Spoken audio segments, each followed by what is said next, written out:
जो हमको अच्छा लगता है ना वो भगवान नहीं करता है, क्योंकि उसको पता है कि अपने लिए लंबी रेस का घोड़ा कौन है। तो जो हमारे साथ जीवन भर साथ देने वाला हो उसी को हमारे साथ जोड़ता है और फिर हम आगे बढ़ते हैं।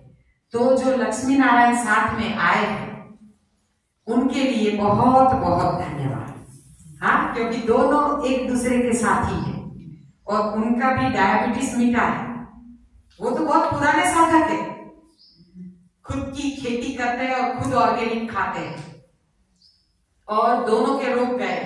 अब चाहे एक टाइम भोजन करते हैं, आप जब स्वस्थ हो जाओ ना फिर आपको एक टाइम भोजन का छूट है और किसी आप जैसे फंक्शन में जाते हो, रिसेप्शन शादी में, तो खाओ पियो मौज करो। इंसान होना एक भूल माफ है, लेकिन भूल के बाद प्रायश्चित करना है। खाने के बाद दूसरे दिन क्या करना है?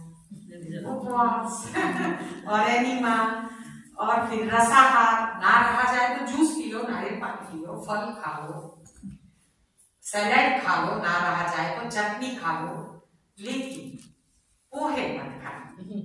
हाँ, क्योंकि वो मैन मेड है, आप गॉड मेड खाइए तो आपकी तपस्या सही मायने में पूरी हो जाती है और आपने कुछ भी खाया पिया है ना शादी में तो वो निकल जाता है, क्योंकि दूसरे दिन एनिमा अवश्य करना है। आज खाया रात को, जैसे शादी में गए, फंक्शन में गए, खा लिया, कोई बात नहीं, खाओ, सब खा रहे हैं और आप नहीं खाओगे सब बोलेंगे, लेकिन चुन चुन के खाओ। कि ग्रेवी वाली सब्जियां टालो, वो बहुत पुरानी ग्रेवी होती है, उसी से स्किन डिसीज आते हैं, स्किन इश्यूज उसी से आते हैं।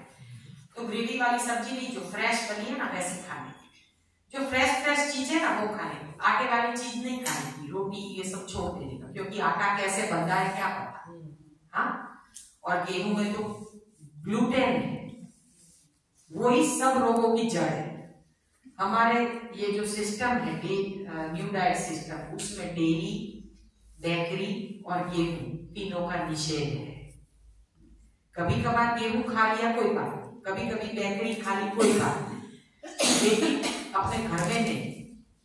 आप कहीं पे गए और कुछ खा लिया, ओके, फिर आप 1-2 दिन खींच लीजिए उपवास और एनीमा, तो सफाई हो जाएगी। लेकिन आप नहीं जानते, जब बेकरी खाते हैं ना और डेयरी प्रोडक्ट खाते हैं ना, उसका इफेक्ट 3 दिन रहता है। 3 दिन तक आप एनीमा करते हो ना, 3 दिन तक आप जब भी आप एक बार डेयरी प्रोडक्ट खाते हो ना, तो 3 दिन तक आपको पेट में गैस बनी रहेगी। इसीलिए आपको 3 दिन तक एनीमा करना पड़ता है। जीरा अजवाइन का पानी पियो, गरमाड़ा पियो, एनीमा करो, कुछ भी करो, लेकिन गैस को निकालना पड़ता है, क्योंकि बॉडी में जो पेन है वो गैस का सबसे ज्यादा होता है। और गैस यानी कि वायु, अपने शरीर में 3 प्रकार के दोष होते हैं, पित्त, कफ और वायु। ये तीनों का अगर संतुलन होता है तो हमें कोई तकलीफ नहीं होती है, ना खराब विचार आते हैं, ना ही हम बीमार होते हैं और ना ही हमारा वर्तन गुस्से वाला होता है।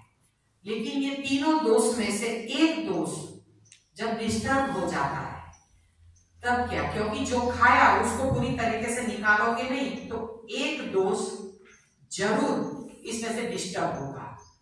जैसे कि भोजन का पाचन नहीं होगा तो क्या होगा, उसका कफ बनेगा। हाँ, फिर हमें सर्दी हो जाएगी, सर्दी को फिर निकालने के लिए खांसी होती है। जब हमें बलगम बनता है बॉडी पे, सर्दी हो गई, फिर उसका गाढ़ा गाढ़ा बलगम बनता है, पीला पीला, फिर उसको निकालने के लिए परमात्मा खांसी करते हैं।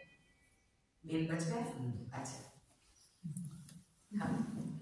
तो ऐसे बलगम को निकालने के लिए खांसी होती है। जैसे तो करो तो अपने चेस्ट से कफ उखड़ के बाहर आए और हम थूक सके, तो इसीलिए खांसी होती है। फिर वो अपने आप खांसी मिट भी जाती है जब आप भोजन को बंद कर दो, अपने आप मिट जाती है। लेकिन ये स्टेप बाय स्टेप होता है, कैसे हमें अपने आप को स्वस्थ करना है हम शाम के लेक्चर में देखेंगे, सुनेंगे। आज किसी को अभी कोई सवाल है क्या, कोई तकलीफ है अपने रूम में, किसी को कोई जरूरत हो, कोई तकलीफ हो, किसी को कोई पानी ना आता हो, कोई भी तकलीफ हो,